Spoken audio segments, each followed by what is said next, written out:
There is a library that once sat inside a NASA facility in Texas, named after a man the United States government knew had experimented on human beings. For decades, nobody said his name out loud. Then, in 2013, without warning, that library was quietly renamed. Nobody explained why. No press conference, no apology, just a name erased. By the end of this video, you will know exactly who Hubertus Strughold was, what the United States government knew about him the day they hired him, and why NASA spent over 60 years hoping nobody would ask. In 1945, Germany was in ruins. The war was over, and the Allies were racing to grab something more valuable than territory. They wanted German scientists, rocket engineers, chemists, physicists, and doctors who had spent the war years working for the Third Reich. The United States called this program Operation Paperclip. Officially, it was about winning the space race before the Soviets could recruit the same talent. Unofficially, it meant looking the other way on some very inconvenient questions. Wernher von Braun is the name most people know from this story. The rocket scientist who built the V-2 missile for Hitler and later built the Saturn V that took America to the moon. His story has been told 100 times. This is not his story.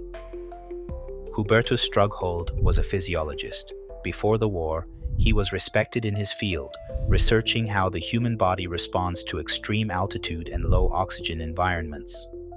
That research had obvious value for aviation. It also had a darker use, and the Nazi regime found it. Before I tell you what investigators found in his file, take a guess.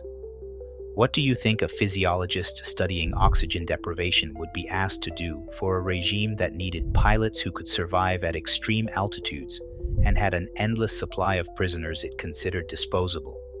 Drop your guess in the comments. At Dachau concentration camp, doctors working under the Luftwaffe's aviation medicine program conducted a series of experiments on prisoners. They placed people in low-pressure chambers designed to simulate high-altitude conditions pilots would face if they had to eject at extreme heights. Prisoners were subjected to conditions that caused severe injury and death, all in the name of understanding what the human body could survive. Separate experiments at the same camp tested how long a person could survive in freezing water, research framed as necessary for downed pilots in the North Sea. Strughold held a senior position overseeing German aviation medicine research during this period. He later claimed he had no direct knowledge of what was happening at Dachau. But here's where it gets strange. After the war, when the Nuremberg doctors' trial prosecuted Nazi physicians for crimes against humanity, Strughold was never charged. He was interviewed. His name appeared in documents connected to the freezing experiments. And then, quietly, American officials moved him out of the reach of prosecution entirely. In 1947, Hubertus Strughold was brought to the United States under Operation Paperclip. Not hidden, not disguised, given a job, a salary, and eventually American citizenship. He didn't just get a research position, he built the field.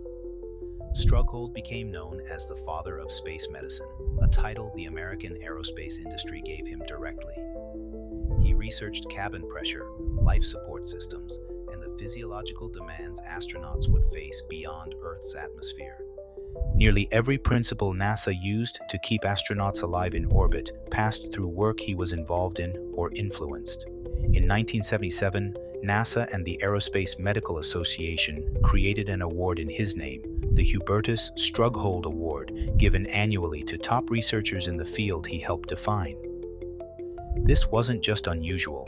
This was a man with documented ties to fatal human experimentation, being publicly celebrated by the same government that had prosecuted his colleagues for war crimes. What I'm about to tell you in the next 2 minutes will change how you see the entire space program, because Strughold wasn't buried in some obscure research footnote. He was front and center. A library at what is now NASA's Johnson Space Center in Houston bore his name for decades.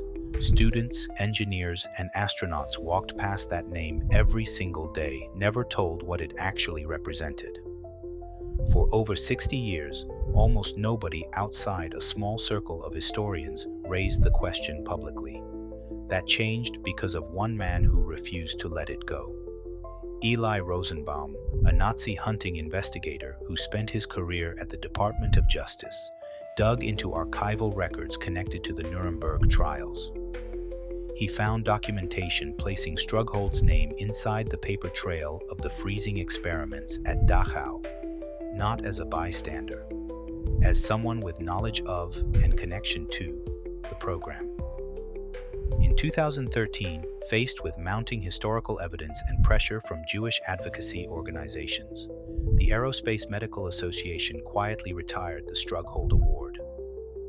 NASA's Johnson Space Center removed his name from its library. No public trial, no formal admission of wrongdoing by NASA. Just a quiet erasure, the same kind of quiet erasure that let him become a celebrated American scientist in the first place. Here's the part almost nobody talks about. Strughold was not the only paperclip scientist with documented or alleged ties to unethical human research. He was simply one of the more provable cases because the paper trail happened to survive. The United States government has never released a full accounting of exactly what every paperclip recruit's wartime record contained. Some files remain classified or were destroyed. Historians estimate that at least somewhere between 1,600 and 1,800 German scientists were brought into the United States under this and related programs, and the vetting process for many of them was, by design, thin enough not to disqualify people the government had already decided it wanted. The government's own internal justification was simple. Cold War competition with the Soviet Union outweighed moral accounting for the past. Von Braun's rockets, Strughold's medicine, and dozens of other contributions were treated as strategic assets first and ethical liabilities a distant second. So the real question this story leaves you with is not just about one man and one library. It's this. How many other names are sitting on buildings, awards, and textbooks right now, quietly waiting for someone to ask the same question Eli Rosenbaum asked? And how many of those questions will never get asked at all because the paper trail this time didn't survive? What you just watched is one piece of a much larger story. Operation Paperclip brought in hundreds of scientists whose full wartime records have never been made public. The next part of this story goes deeper into names you have never heard, attached to programs that still exist today. Subscribe because I am not done with this one.